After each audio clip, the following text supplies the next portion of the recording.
Hello students, welcome back. We are going to start with the part 5 of motion chapter. So in this part we are basically going to cover the graphical representation of motion. But before that, I have explained you about basic 4 parts. And इस part को cover up करने के लिए ध्यान रखिएगा, जो पिछले जो 4 पार्ट्स हैं जो हमने कवर किया है starting from motion till acceleration, that should be clear to you. So हमने जब शुरुआत किया था we have came up with the formula like speed is equal to distance upon time. Then we understood about acceleration, that was change in velocity per unit time. Then we also understood about the average speed and the average velocity. Now here we are talking about equations of motion. Okay, equations of motion, there are basically 3 equations of motion. हमारे को 3 equations of motion की help से हम लोग बहुत सारे range of questions solve कर सकते हैं. जैसे अगर मैं बात करूँ फर्स्ट इक्वेशन, आपको जो फर्स्ट इक्वेशन ऑफ मोशन है, so that is basically given by v is equal to u plus a into t. Now v stands for final velocity, u stands for initial velocity, a stands for acceleration, and t stands for time. So what does this a particular equation gives you? This particular equation is basically it gives the velocity. Okay, so it gives the velocity acquired by a body in time t. Okay, so जब भी होता क्या है आपसे वो पूछ question में कैसे पूछते हैं that derive first equation of motion और derive second equation of motion. So this wordings has to be there. Okay, so that was your first equation of motion. Now we'll move on to the second equation of motion. Now the second equation of motion, it is given by s is equal to u into t plus half into at square. S is equal to u into t plus half at square. Okay, so what does it give? It gives the distance.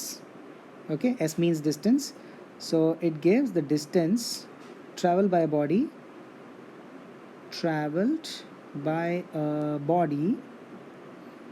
in time t.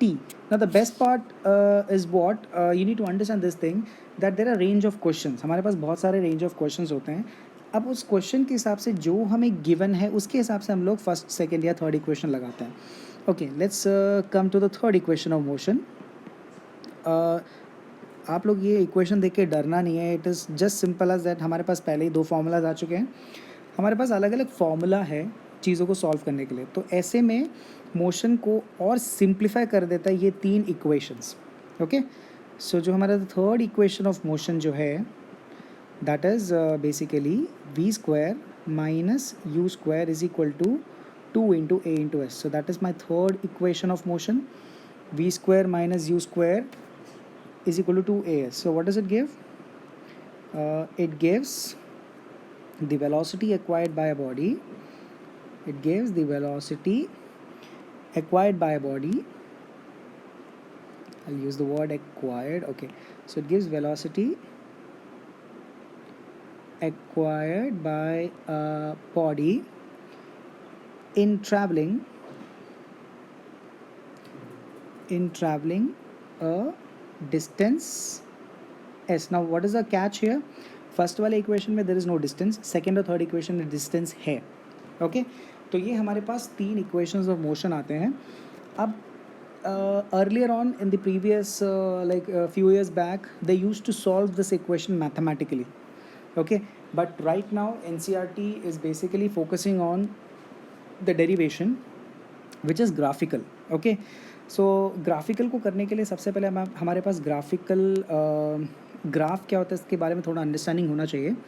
So I'll just explain what is basically a graph is all about. Okay, then we will solve this all the 3 equations, or we will derive all the 3 equations graphically. So few things you have to keep in mind whenever we talk about graph. So the first thing that comes to mind is basically sorry ये line बिल्कुल टेढ़ा बना है. Okay, हाँ, so whenever we talk about graph, the first thing that comes to mind is there are 2 axes, the positive x axis and the positive y axis. Okay, and the intersecting line is known as origin. So this is basically a graph. Okay और इसके ऊपर मैं कोई भी line बनाऊँ, चाहे टेढ़ा line चाहे सीधा line, whichever way, that is known as a curve. Okay, so even if I'm drawing the straight line in graphical form, it is known as a curve, right? So let's suppose this AB is a curve, right? तो अब इस graph को हम लोग relate करेंगे graphical presentation of motion के हिसाब से.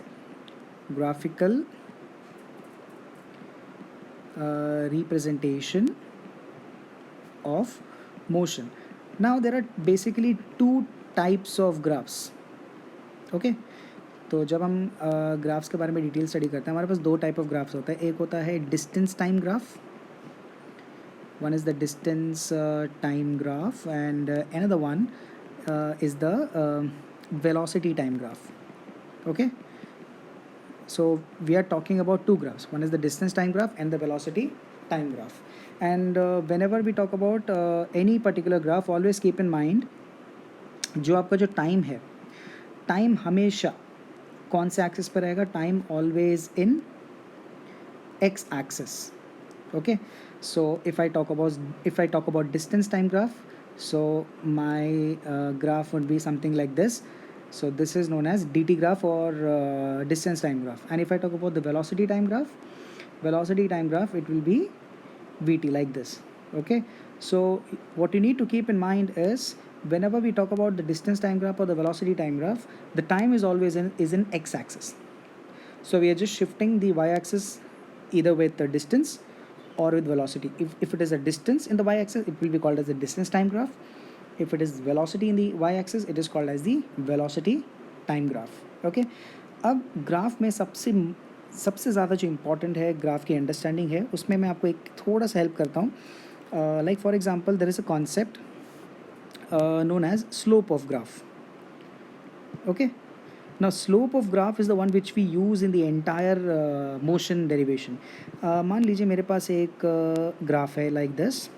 So जब भी आप ग्राफ बनाएंगे, make sure you write down the x, y and origin. Okay, so random ये पता कोई भी एक ग्राफ मान लीजिए. Okay, and let's suppose this is a curve. Okay, let's suppose this is a curve. Right, now मुझे इस graph में मुझे निकालना है स्लोप. इस ग्राफ में मुझे स्लोप निकालने का मतलब क्या है? स्लोप का हमेशा मतलब होता है y axis divided by x axis. Okay, y axis की वैल्यू को जब आप एक्स एक्सिस की वैल्यू से डिवाइड करते हो तब आपको मिलता है स्लोप. ओके, तो अगर मैं देखूँ इस कर्व का वाई एक्सिस, लेट्स सपोज मैंने ऐसे डॉटेड लाइंस बना दिए, उसको नेम दे दिया है ए बी और इसको दे दिया है सी. सो टेक्निकली चाहे मैं ए बी लिखूँ चाहे मैं ओ सी लिखूँ, एक ही बात है. ये दोनों वाई एक्सिस की वैल्यू हो गई divided by x axis. X axis मतलब चाहे मैं ओ बी लिखूँ चाहे मैं ए सी लिखूँ, एक ही बात है. तो वाई एक्सिस और एक्स एक्सिस की जो भी वैल्यू आएगी, जो भी मेरे पास आंसर आएगा, वो मेरे पास अल्टीमेटली क्या होगा? That will be my slope. अब मैंने आपको ये चीज़ क्यों समझाया, ध्यान रखिएगा. हमेशा स्लोप का मतलब क्या है? स्लोप का मतलब है y-axis divided by x-axis. Okay, so y-axis divided by x-axis gives you the slope. Now I was referring to this particular concept. Let's suppose I'm having distance time graph. Okay, st graph. और st graph में मान लो मेरा slope है, ये देखो कोई random एक curve बनाया मैंने. Okay, let's suppose A B, and since you can see that this is an st graph, so this is distance time graph. Okay, so अगर मुझे स्लोप निकालना है, स्लोप ऑफ ए बी, यहाँ पे मैंने कर्व का नाम क्या दे रखा है? A and B. Okay, for your reference I am using a very simple graph. Let's suppose like this. Okay, मुझे slope of rather I say that O B निकालना है फॉर एग्जाम्पल. ओके, तो मैंने क्या बताया था? स्लोप कैसे निकलेगा? वाई एक्सिस की वैल्यू को डिवाइड करोगे आप एक्स एक्सिस की वैल्यू से. अगर आप ध्यान से देखोगे वाई एक्सिस में यहाँ पे कौन है? वाई एक्सिस में यहाँ पे है डिस्टेंस, तो मैं टेक्निकली उसको डिस्टेंस लिख सकता हूँ. और एक्स एक्सिस में कौन है यहाँ पे? टाइम, तो टाइम लिख सकता हूँ. और आपको पता है डिस्टेंस अपॉन टाइम आपको क्या देता है? Speed, isn't it? तो इन शॉर्ट मैं क्या कह सकता हूँ? इन शॉर्ट मैं ये कह सकता हूँ कि slope of distance time graph आपको क्या देगा? आपको देगा speed. So that is the first catch. Okay, so always keep in mind whenever I talk about graph and if I talk about the distance time graph, तो distance time graph का slope यानी कि y axis upon x axis की value क्या देगा, वो speed देगा, क्योंकि y axis में कौन है, डिस्टेंस, और x axis में कौन है, टाइम, और डिस्टेंस अपॉन टाइम मतलब क्या होता है, speed. Okay, similarly if I go for let's suppose I am going for velocity time graph. Okay, so if I talk about velocity time graph, मान लो ये मेरा कोई कर्व है, लेट्स सपोज ओ ए, तो अगर मैं स्लोप ऑफ ओ ए निकालूँ तो अगेन स्लोप का मतलब क्या, y axis upon x axis. Now you know that what is in y axis it is velocity and what is in x axis it is time, and you know that velocity upon time is nothing but acceleration. So technically मैं यहाँ पे क्या दे सकता हूँ कि slope of v t graph. Okay, slope of velocity time graph आपको by default क्या देने वाला है, एक्सेलरेशन. ओके, सो दो बहुत इंपॉर्टेंट नोट मैं आपको यहाँ बता रहा हूँ regarding graph. First thing is that slope of distance time graph, slope of distance time graph is going to give you speed, whereas slope of velocity time graph is going to give you acceleration. Okay, so these are the two important things. Now the third important thing which is very much important, अब इस पूरे जगह पे हमने चलो speed के बारे में बात कर लिया, डिस्टेंस के बारे में बात कर लिया, टाइम के बारे में बात कर लिया. एक जो चीज़ हमारे पास रह गया वो है कि हम डिस्टेंस कैसे निकालें ग्राफिकली. तो distance is calculated, distance in a graph is calculated by calculating the area under the curve, calculating the area under the curve. Now what do you mean by area under the curve? Let's for example distance time graph में अलग से distance निकालने की ज़रूरत नहीं, already distance है. मान लो आपके पास वेलोसिटी टाइम ग्राफ है. अगर वेलोसिटी टाइम ग्राफ है तो जैसे आप यहाँ पे आइए, इस वाले ग्राफ में आइए, यहाँ पे अगर हम ध्यान दें तो वेलोसिटी है एक तरफ तो, और दूसरी तरफ है टाइम. तो अगर इस ग्राफ में मुझे अगर डिस्टेंस निकालना है तो मैं क्या करूँगा, ये जो मेरा कर्व है ना, इस कर्व का एरिया अंडर द कर्व निकालना है. इस कर्व का एरिया अंडर द कर्व क्या है, basically it is coming out to be a triangle. तो अगर मैं एरिया ऑफ ट्राइंगल निकालूँ यहाँ पर, तो जो भी मेरा एरिया ऑफ ट्राइंगल आएगा, एरिया ऑफ ट्राइंगल क्या आएगा, half into base into height. जो भी मेरे पास वैल्यू आएगा वो मेरे को बाई डिफ़ॉल्ट मुझे क्या दे देगा, डिस्टेंस दे देगा. Okay, so before going further मैंने आपको तीन इंपॉर्टेंट चीज़ें बताई हैं कि ग्राफ में एक बहुत इंपॉर्टेंट कॉन्सेप्ट होता है जिसको बोलते हैं स्लोप. स्लोप मतलब होता है y axis divided by x axis. ठीक है, एंड अगर आप डिस्टेंस टाइम ग्राफ में स्लोप निकाल रहे हो तो वो आपको बाय डिफ़ॉल्ट स्पीड देगा, और वेलोसिटी टाइम ग्राफ में अगर आप स्लोप निकाल रहे हो तो वो आपको देगा acceleration. On the other hand अगर मुझे डिस्टेंस निकालना है वेलोसिटी टाइम ग्राफ में, हम डिस्टेंस क्यों नहीं निकालेंगे डिस्टेंस टाइम ग्राफ में, क्योंकि ऑलरेडी डिस्टेंस है वहाँ पे, इजंट इट, वाई एक्सिस में, तो मैं कैलकुलेट कर सकता हूँ. लेकिन अगर मुझे वेलोसिटी टाइम ग्राफ में अगर मुझे डिस्टेंस निकालना है तो मैं किसको यूज़ करूँगा, एरिया अंडर द कर्व. जो भी मेरे पास फिगर बन रहा है, हो सकता है कभी रेक्टेंगल बने, हो सकता है कभी ट्राइंगल बने, हो सकता है कभी ट्रेपीजियम बने. ओके, सो तो मैं उसका एरिया निकाल दूँगा, तो एरिया निकालने पे मेरे को क्या मिल जाएगा, उसका डिस्टेंस मिल जाएगा. This way we have to move forward. अब आपको मैं कुछ टाइप ऑफ ग्राफ्स दिखा रहा हूँ, डिस्टेंस टाइम ग्राफ और वेलोसिटी टाइम ग्राफ में. समटाइम्स वो 1 मार्कर में आता है. So let's begin with distance time graph. Examples of distance time graph. Okay, and then we will solve the equations graphically. अब distance time graph में तीन graph आते हैं. सबसे पहला ग्राफ है, अगर मैं डिस्टेंस टाइम ग्राफ ऐसे बनाऊँ जिसमें डिस्टेंस वाई एक्सिस में और टाइम एक्स एक्सिस में है. ठीक है, अगर सीधा लाइन आए तो ये यूनिफॉर्म स्पीड है या फिर यूनिफॉर्म मोशन है. Okay, so the first graph is referring it to uniform motion. How do you define, if the line is a straight line then it is a uniform motion. दूसरा है, अगर मैं curve बनाऊँ, अगर मैं graph बनाऊँ distance time and x y 0, if it is a line which is coming like this, a curve, समझ रहे हो, स्ट्रेट लाइन ना हो तो यहाँ पे क्या होगा, यहाँ पे I am referring it to non uniform motion. Okay, and the third one, x 0 y distance and time अगर बिल्कुल पैरेलल है एक्स एक्सिस के. ओके, तो ये वाला सीन क्या है, इस वाले सीन में क्या हो रहा है कि टाइम तो बढ़ता जा रहा है लेकिन यहाँ पे डिस्टेंस नहीं बदल रहा है, ना ऊपर ना नीचे. इसका मतलब क्या है, the body is at rest.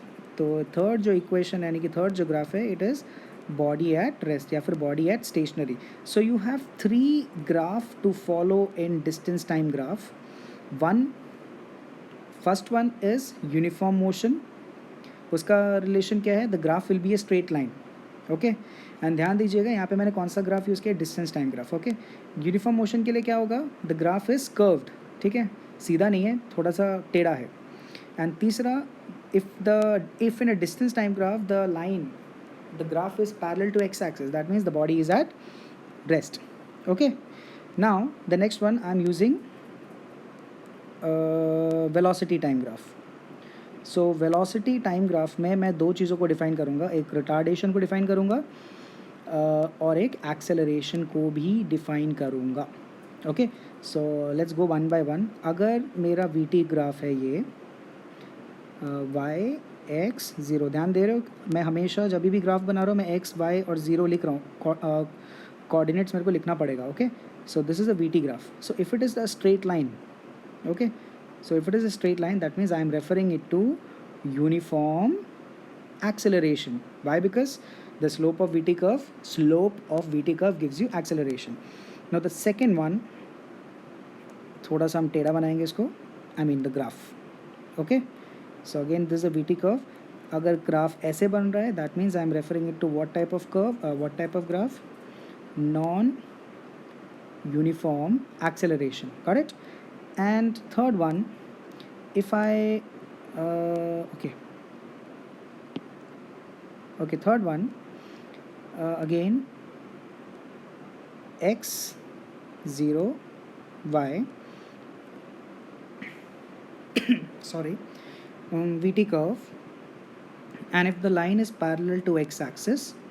सो यहाँ पे बॉडी एड्रेस नहीं बोलेंगे, यहाँ पे देखो टाइम के साथ साथ वेलोसिटी चेंज नहीं हो रहा है. वेलोसिटी शुरुआत में भी सेम है, एंडिंग में भी सेम है. और जब शुरुआत और एंडिंग में सेम होता है, यूनिफॉर्म वेलोसिटी जब होता है तो कौन जीरो होता है, एक्सेलरेशन जीरो होता है. ये हमने कौन सी क्लास में स्टडी किया था, लास्ट क्लास में स्टडी किया था. तो यहाँ पे acceleration is equal to zero. Okay, acceleration is equal to zero वाला कर्व आ गया. तो ये कर्व 1 मार्कर्स में बहुत आता है. ओके, नाउ नेक्स्ट थिंग, अब सेम चीज़ हम लोग किसके लिए रेफ़र करेंगे, रिटार्डेशन के लिए रेफ़र करेंगे. Now let's suppose this is my first curve, let's suppose this is x 0 y v and t, y axis में v and t. So if it is coming like this, straight line downwards. ठीक है, ऊपर जाने का मतलब है velocity बढ़ रहा है, नीचे जाने का मतलब वेलोसिटी कम हो रहा है. तो ये किसको रेफ़र कर रहा हूँ मैं, uniform retardation. Okay, this I am referring it to uniform retardation.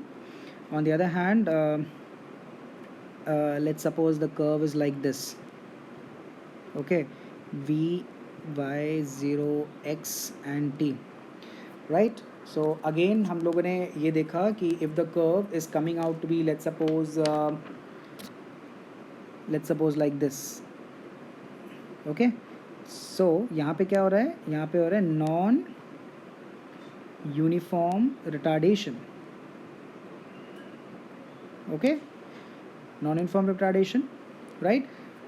So here you have seen 5 different graphs for acceleration as well as retardation. Now there is one important graph जो कि मैं आगे use करूँगा. अभी इन सभी में जितने भी ग्राफ सिखाए, चाहे डिस्टेंस टाइम ग्राफ, चाहे वेलोसिटी टाइम ग्राफ, आपने एक चीज़ नोटिस किया होगा, मैंने ओरिजिन से शुरू किया है. अगर मैं कोई ग्राफ में ओरिजिन से शुरू करूँ, लेट्स सपोज मैं वेलोसिटी टाइम ग्राफ के बारे में ही बात करूँ, वेलोसिटी टाइम ग्राफ अगर वो ओरिजिन से शुरू हो रहा है, इसका मतलब इनिशियल वेलोसिटी क्या रही होगी, ज़ीरो रही होगी. तभी तो ज़ीरो से शुरू किया उसने. ठीक है, लेकिन अगर कोई कर्व, ओके, ये तो आपका हो गया केस 1, ये आपका केस 1 हो गया. ठीक है, if the line is starting from zero, that means it's initial velocity is zero, right? Now let's talk about the other graph. Again same velocity time graph. We t graph x y 0 if it is starting from a certain point on y axis and not on zero. आप देख रहे हैं यहाँ पे zero से ना शुरू होकर एक पॉइंट से शुरू हो रहा है जो y एक्सेस में है. तो यहाँ पे हम ये मान के चलते हैं कि इनिशियल वेलोसिटी जो है, initial velocity is not zero, it is having a certain value, okay, some value, right. So ये चीज़ ध्यान रखना है कि जब भी कोई भी आप ग्राफ देखो, ऑलवेज कीप इन माइंड कि वो ज़ीरो से शुरू हो रहा है कि नहीं हो रहा है. अगर ज़ीरो से शुरू हो रहा है इसका मतलब इनिशियल वेलोसिटी है. अगर ज़ीरो से शुरू नहीं हो रहा है दैट मीन्स उसकी कुछ वेलोसिटी रही होगी. ओके, नाउ क्या करना है हमको. Now I will go through the derivation. अब मैं एक एक करके आपको मैं डेरिवेशन सिखाऊंगा, बट कीप इन माइंड जो हमने अभी सीखा है, दो तीन जो इंपॉर्टेंट पॉइंट है. सबसे पहला जो इंपॉर्टेंट पॉइंट है, दो तरह के ग्राफ, एक डिस्टेंस टाइम ग्राफ है और एक वेलोसिटी टाइम ग्राफ है. ओके, ग्राफ में एक कॉन्सेप्ट होता है स्लोप. स्लोप का मतलब होता है y axis divided by x axis. तो अगर मैं स्लोप निकालूँ डिस्टेंस टाइम ग्राफ का तो बाय डिफ़ॉल्ट मुझे क्या देगा, स्पीड. अगर मैं स्लोप निकालूँ वेलोसिटी टाइम ग्राफ का तो बाय डिफ़ॉल्ट मुझे क्या देगा, एक्सेलरेशन. और अगर मुझे वेलोसिटी टाइम ग्राफ में मुझे अगर डिस्टेंस निकालना हो तो मुझे एरिया अंडर द कर्व निकालना पड़ेगा. यानी कि जहाँ पे भी एस आ रहा है वहाँ पे मुझे एरिया अंडर द कर्व निकालना पड़ेगा, राइट. फिर हमने यूनिफॉर्म मोशन की ग्राफ देख ली, यूनिफॉर्म एक्सेलरेशन का ग्राफ देख लिया, नॉन यूनिफॉर्म का ग्राफ देख लिया. एक्सेलरेशन ज़ीरो कब होता है, अगर line parallel to x axis है, तो जो कि हमने इस वाले कर्व में देख लिया था. सो आपको कंफ्यूज करने के लिए देगा, आपको ध्यान देना है कि ग्राफ कौन सा है. अगर एस टी ग्राफ में पैरेलल लाइन है that means body at rest. अगर वी टी ग्राफ में पैरेलल लाइन है that means acceleration is zero. Okay, और जब ग्राफ नीचे की तरफ आता है तो uniform retardation and non uniform retardation accordingly. And if it is starting from zero that means initial velocity zero. If it is not starting from zero and certain point on y axis that means initial velocity is not zero. Okay, so these are the few points which you need to keep in mind. Now we will derive the equation one by one. सबसे पहले v is equal to u plus at, यानी कि first equation solve करेंगे. So this heading is derivation of first equation of motion, first equation of motion graphically. And keep in mind guys, this comes out for like 5 marks. So ये defined है, एक ना एक equation तो आएगा ही आएगा. सो ये जो आज जो क्लास जो है आपको बता रहा हूँ, it's very very important. all the three equations and all the three graphs are very much important. The best part is that हम लोग एक ही ग्राफ से तीनों को डिराइव करेंगे. हालांकि आपको तीन बार ग्राफ बनाना पड़ेगा, ठीक है, बट हम लोग तीनों को एक ही ग्राफ के थ्रू हम लोग क्या करने वाले हैं, एक्सप्लेन करने वाले हैं. So let's do that one by one. मेरा जो पहला इक्वेशन क्या है, that is v is equal to you plus a t. मुझे ये सॉल्व करना है, ठीक है, this I need to prove. तो सबसे पहले मैंने ग्राफ बनाया. अब देखिए ग्राफ बहुत डेलिकेट है, बहुत ध्यान से समझेंगे इसको कैसे बनाना है, right. So this is my x, this is zero and this is y, right. And here I am using velocity time graph. Okay, so पूरे ग्राफिकल इक्वेशंस के लिए हम कौन सा ग्राफ यूज़ करें, वेलोसिटी टाइम ग्राफ. और ये मेरा इक्वेशन यानी कि मेरा कर्व है. सो आप देख सकते हो कि जो कर्व है it is not starting from zero, यानी कि इसकी इनिशियल वेलोसिटी जीरो नहीं है. It is starting from a certain point on y axis. Let's suppose this is A B. तो ये मेरा बेसिक ग्राफ है. आप भी ऐसे ही बनाएंगे. अब क्या करूँगा मैं, इस ग्राफ को मैं कंबाइन करूँगा लाइक दिस. मैंने बी को कंबाइन किया एक्स एक्सिस से और उसको नाम दे दिया सी. मैंने ए को कंबाइन किया इस वाले पॉइंट से और इसको मैंने नाम दे दिया D. So technically B to C तक का वैल्यू क्या हो गया, बी टू सी तक का वैल्यू हो गया वी. और अगर आप ध्यान से देखोगे ए टू ओ का value, it is initial velocity. अगर ये यू है, ए ओ यू है, तो सी डी भी यू होगा as per the rectangle system. अगर आप ध्यान से देखोगे ए ओ सी डी एक रेक्टेंगल है, ए ओ सी डी एक रेक्टेंगल बन रहा है. सो अगर ए ओ की वैल्यू और सी ओ डी की वैल्यू सेम है, व्हाट इज़ दैट, यू.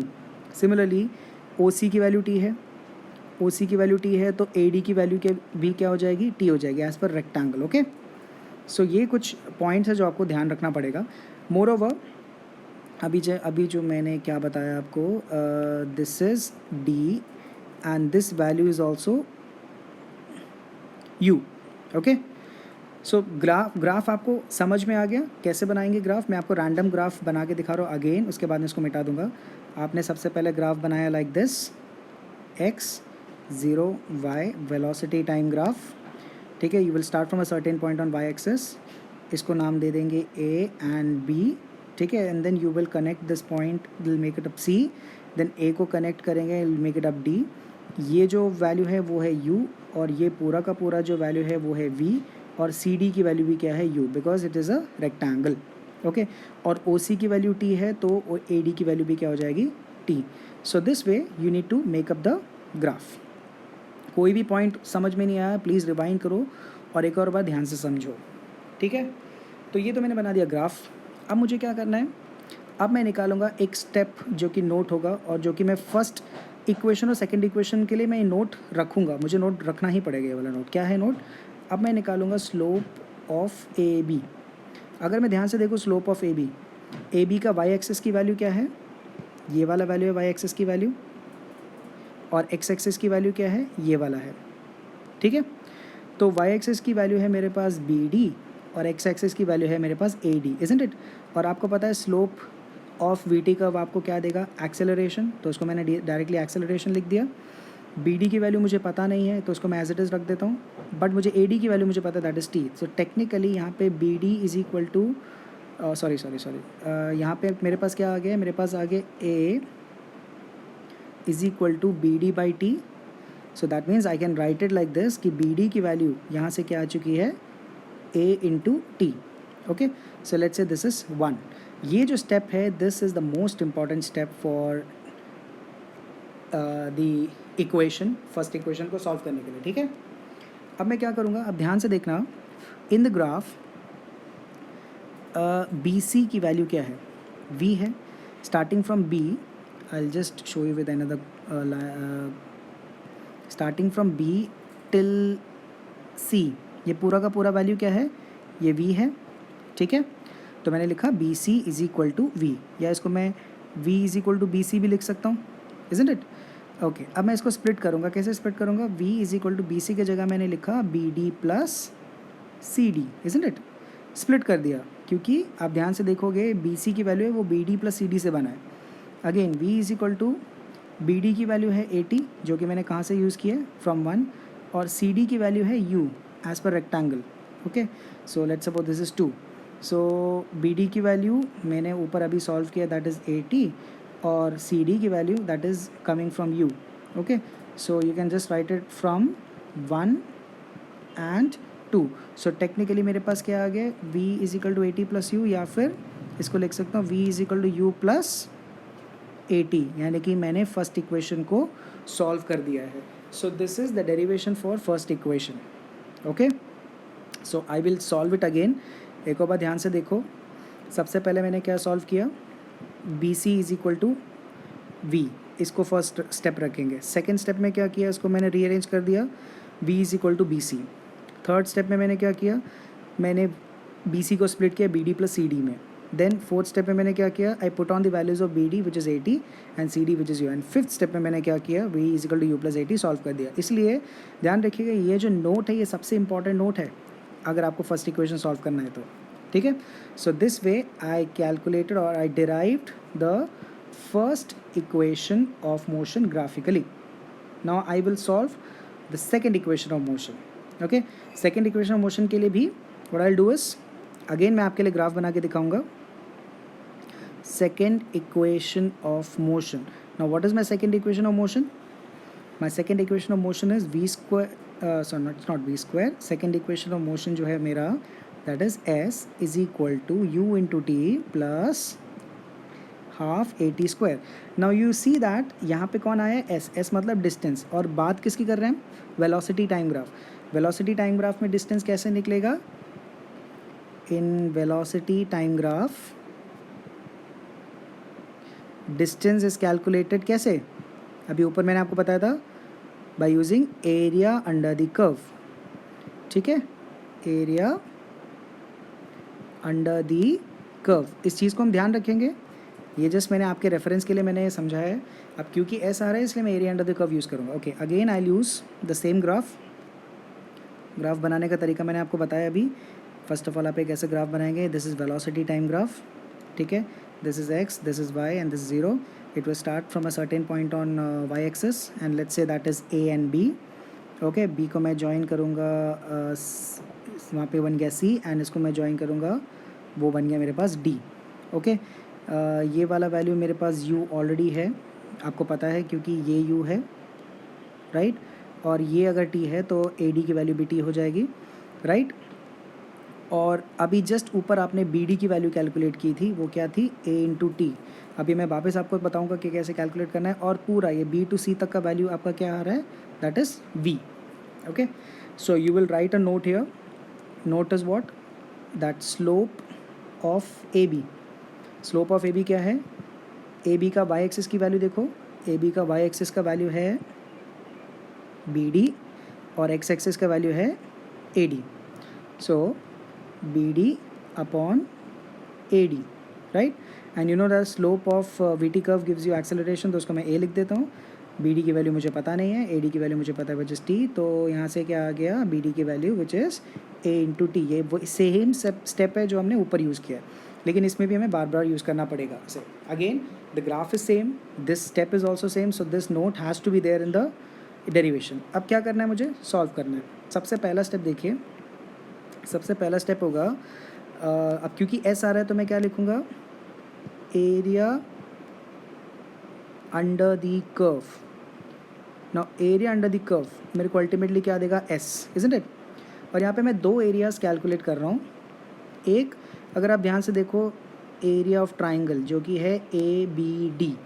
तो सबसे पहले मैं लिख देता हूँ area of triangle, I'll use a green pen for that. Area of triangle A B D plus, अब यहाँ पे अगर आप देखोगे ध्यान से तो यहाँ पे एक रेक्टेंगल बन रहा है. So that means area of rectangle, what is it, A O C D, A O C D. Okay fine. अब आपको पता है एरिया ऑफ ट्राइंगल क्या है, half into base into height, half into base into height, isn't it. ये आपका area of triangle है, और उसको आप ऐड ऑन करेंगे किससे, area of rectangle which is length into breath. अब अगर आप ट्राइंगल को ध्यान से देखें, हाफ इंटू बेस, बेस क्या है भैया इस ट्राइंगल का, ए डी, और हाइट क्या है, बी डी, इजंट इट. और plus length into breadth, what is the area of rectangle, A O C D. A O और सी डी, आपका ए ओ तो हो गया ब्रेथ, और सॉरी ब्रेथ पहले, what I write is, ya, so what is coming out to be, length is O C and breadth is C D, right. अब हम क्या करेंगे, इसमें बस वैल्यू पुटअप करेंगे, half into what is the value of A D which is time, what is the value of B D जो कि ऊपर से हमने प्रूव किया, A into T again, plus ओ सी का वैल्यू क्या है, टी, और सी डी की वैल्यू क्या है, यू. तो अगर मैं सबको क्लब करूँ, ओके, तो मेरे पास कुछ इक्वेशन ऐसा आएगा, हाफ इंटू ए इंटू टी इंटू टी, ए इंटू टी क्या आएगा, A T square, plus you into T will be U T. और यहाँ हर तरफ इक्वल टू के सामने आप क्या लिखेंगे, एस. सो टेक्निकली यहाँ पे मेरे पास, अगर मैं इसको सॉल्व करूँ तो इस इक्वेशन का अल्टीमेट फॉर्म मेरे पास क्या आ गया, S is equal to U T plus half A T square. आप बस उसको रीअरेंज कर देंगे, इस इक्वेशन को थोड़ा सा रीअरेंज कर देंगे तो आपको अल्टीमेटली क्या मिलेगा, S is equal to you into T plus half A T square. And this is my second equation of motion. So again I have solved the second equation of motion with the same graph. Okay, so if you have any difficulty, just rewind it and just go through the graph once again, you will be able to get it. Okay, now let's go with the third equation. Okay, अब मेरे जो third equation है वो क्या है, third equation of motion, that is v square minus u square is equal to 2as. again यहाँ देखो s आ गया, अगर आप ध्यान से देखोगे एस आ गया यहाँ पे, यानी कि मुझे क्या निकालना पड़ेगा यहाँ पे, अगेन मुझे एरिया अंडर दी कर्व निकालना पड़ेगा. ओके, बट यहाँ पे मैं एरिया किसका यूज़ करूँगा, यहाँ पे मैं एरिया यूज़ करूँगा trapezium. Okay, I will show you what trapezium is being form there. Again I have to go with the same graph. Let's suppose I'm making the graph again. Okay, so this is my x-axis, this is 0, this is y-axis, and again the velocity time graph starting from a certain point on y-axis. Let's suppose this is B, this is A. You have to connect C and you have to connect D. अब तक तो आपको याद भी हो गया होगा. Okay, so अगर OC है तो AD भी T होगा, अगर A हो U है तो CD भी U होगा, और ये पूरा का पूरा जो वैल्यू है B to C तक का वैल्यू है वो V होगा. Isn't it? तो सेम ग्राफ है, कोई चेंज नहीं है. अगर इसको मैं थोड़ा सा हल्का सा घुमा दूं तो मेरे पास एक ऐसा फिगर आ जाएगा. ध्यान से देखो आप, अगर मैं इसको इस साइड से मैं घुमा दूं, लेट्स सपोज, तो मेरे पास कुछ ऐसी इमेज आ जाएगा. आप नेम से कनेक्ट करिएगा, OABC. ओके, तो OA के अकॉर्डिंग मैंने घुमाया तो मेरे पास इक्वेशन आ गया, और ये मेरा कौन है, ये मेरा आ गया है ट्रपीजियम, जहाँ पे ये तो हो गया ये वाला साइड, ऊपर वाला साइड, ये वाला साइड हो गया U, और BC वाला साइड हो गया V. ये तो हो गया पैरेलल साइड्स हो गए. और OC जो है मेरा क्या हो गया, टाइम. OC मेरे पास टाइम है और ये हाइट बन गया. तो टेक्निकली ये पैरेलल साइड 1 और ये पैरेलल साइड 2 और ये मेरा बन गया height. Okay, because what is the area of trapezium there? Area of trapezium is half into height into sum of parallel sides, isn't it?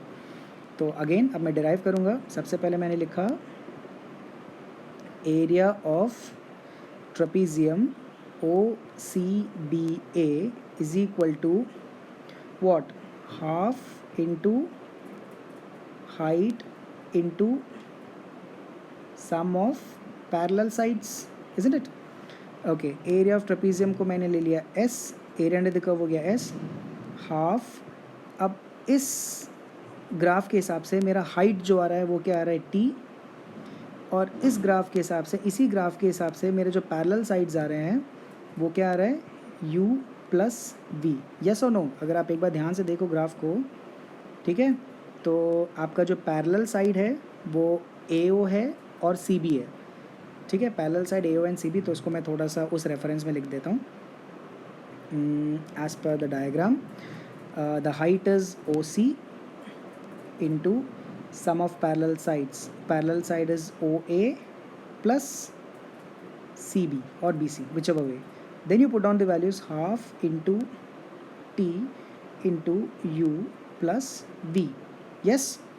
Now the best part is what? अगर आप ध्यान से देखो मेरा जो इक्वेशन है V is equal to U V square minus U square 2AC, इस पूरे इक्वेशन में कहीं पे भी T दिख रहा है आपको? T नहीं दिख रहा. लेकिन मेरा इस वाले इक्वेशन में जो मेरे पास अभी मिला है वहाँ पे T है. देखो T पड़ा हुआ है यहाँ पे. इस T को एलिमिनेट करना पड़ेगा. इस T को मैं कैसे एलिमिनेट करूँगा? अगेन आप एक नोट लिखेंगे साइड में. आपको पता है एक्सेलरेशन का वैल्यू क्या है, V minus U divided by T. Yes और नो? तो यहाँ से अगर मैं T की वैल्यू निकालूँ वो क्या आएगा, V minus U divided by A. So this is the note you need to include. तो T की वैल्यू मुझे मिल गई. इस T के वैल्यू को उठा के मैं रख दूँगा यहाँ पर.